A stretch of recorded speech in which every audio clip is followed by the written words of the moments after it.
There is no data to say that experience alone counts. Knowledge of the area you're getting into is important, but I think it's still the combination of what is that idea, what is that problem I am solving, or what is that solution that I am really delivering. But finally, all our ventures are aimed at some customer somewhere must benefit from what we end up providing. So start looking at it from that. Experience only if it is useful towards either greater knowledge of defining what the problem is, defining how a solution needs to be put together, in defining how it should be taken to the market, then experience is of value. But I would still say it is still that idea plus that execution, clarity in what and how we're doing something, and then going out.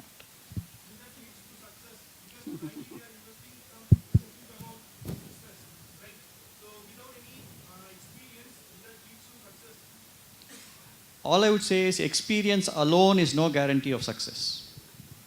I'll put it the other way. It could be an ingredient, but like we shared, many other ingredients that go towards success.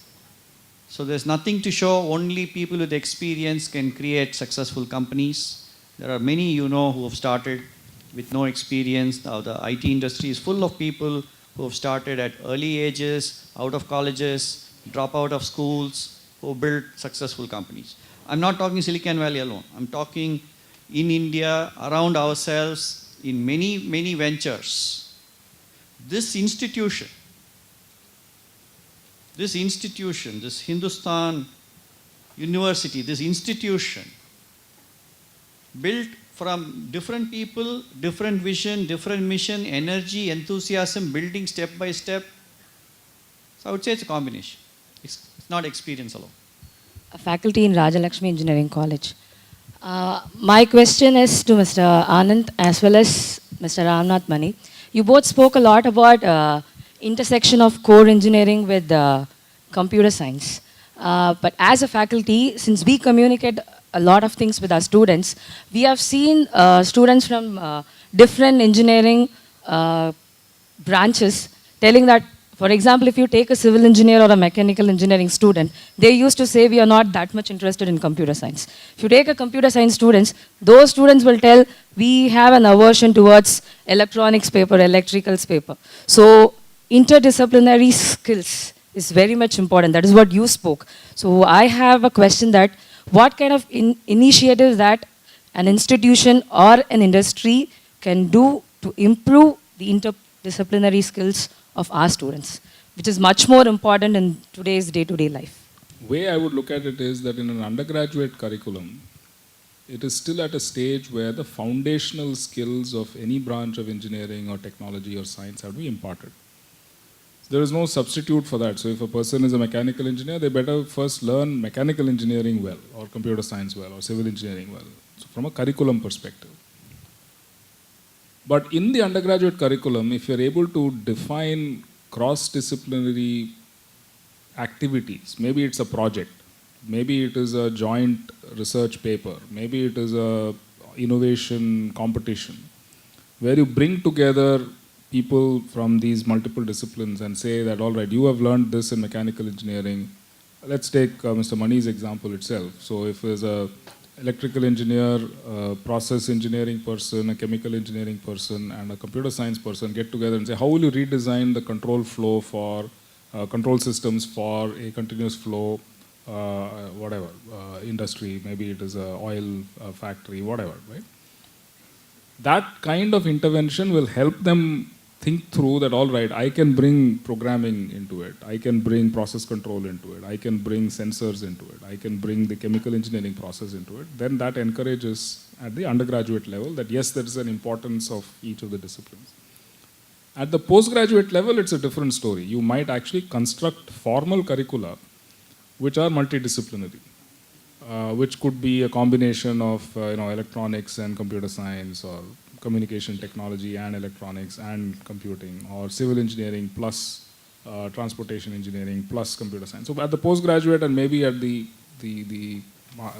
beyond the research level, they become naturally cross-disciplinary. In fact, today the best research in biology is done by mathematicians and by computer scientists.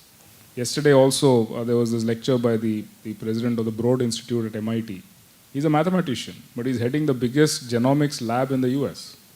Right? So that happens naturally at the research level. But at the undergraduate level, I think the first step is to get the foundations right.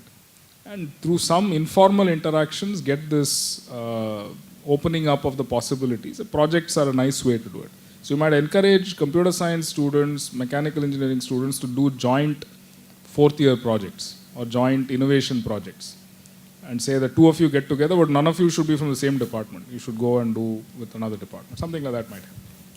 To add to what Anant was telling, see, if you take the PALS, PALS, the programs was not just we thought something is possible, we bring it to the colleges. Last year in the innovation competition, we didn't have any specific topic. So quite a few final year projects were there and they were specific to particular department.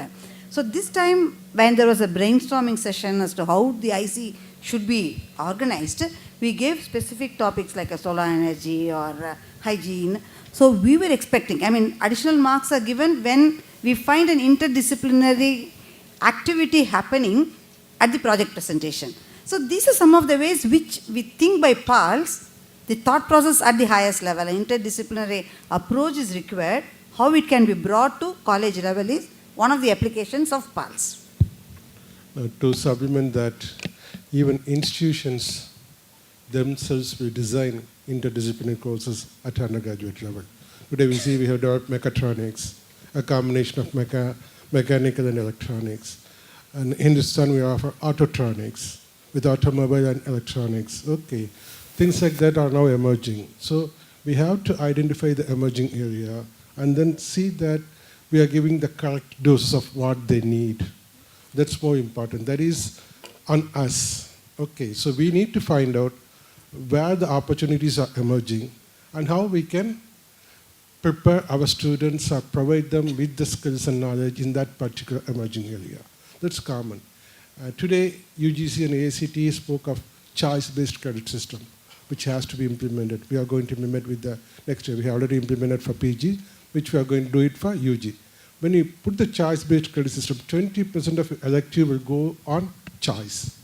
So a student can get 80% of their domain knowledge and 20% on something else where he can decide to which field he's going. Okay, a computer can decide on electronics, or a civil can decide on mechanical, or mechanical can decide on electrical, or whatever it may be. Okay, so that 20% is enough at UG level. But when you go to a PG course, you can specialize in that. And research will take you to further on. So it's not possible to learn everything at UG level itself, but you don't need to learn everything at that level either. You are expected to know only a few things. That could be offered in our curriculum itself when we make suitable changes in the curriculum. But then it is our responsibility and it is not the student's responsibility. When you provide the correct doses, it will prepare him for the right job. That's more important. And more than that, we are providing value-added courses outside our curriculum and syllabi. There are a number of courses offered by many industries today. So the student will be given an opportunity to take that particular course. Okay. Now IBM is offering, Intel is offering, in my campus, Volkswagen is offering, Toyota is offering. So everybody is there. You just have to pay the money and get yourself trained in that particular thing, given by that particular industry, because that is tailor-made, custom-made. What Volkswagen wants is there in his course. What Toyota wants is there in that course. What IBM wants is that in that course. So irrespective of your disciplines, you can take those courses and equip yourself with the knowledge required for that. But I think what in IIT Kharagpur they have done, I know, they get industry experts from various industries and they have all the students, irrespective of actually listen to them. And therefore, various, sometimes they get from automobile industry, sometimes they get from chemical industry. Therefore, really, it pervades all types of, processes, all types of, equipment, all types of, engineering that goes into it. And every quarter, they have this and where they have all the students listening. Therefore, they come to understand what goes on in the industry and, what are the different disciplines, and some may get interested out of it. The second thing that IIT Kharagpur is now working is on some sort of a dual degree. It's really, I can't say dual degree, But one can choose, an electrical engineer can choose another engineering area in which he is interested in learning, and then they will give him a degree for both. And there will be some specific curriculum and specific, attendances and all are there. It's not that he can just say, I like civil and mechanical and do nothing and yet get a civil and a mechanical engineering. But, there are certain very specific criterion. So you have to follow those criterion, and then you can get degree for both the engineering. One which is your core and the other which is of your interest. Therefore, there are various ways of doing it, and I think, I'm quite sure the institute management will look at all this and, give you the best. The purpose of giving lectures like this is like that. The students will know what are the emerging areas, where the talents are required, what kind of combination is required to put you in a particular industry. So that's the purpose of this. So when you listen to these people, you know that, for example, automation and control, that's one of the emerging area. Now today what we are giving is, we are giving a degree in automation and control and automation in BE. Okay, that's a specialization area. Both mechanical and also these like electronics students are eligible for that. We teach electronic students what is required for mechanical, and for mechanical students what is required in the electronics. So automation and control is devices like that.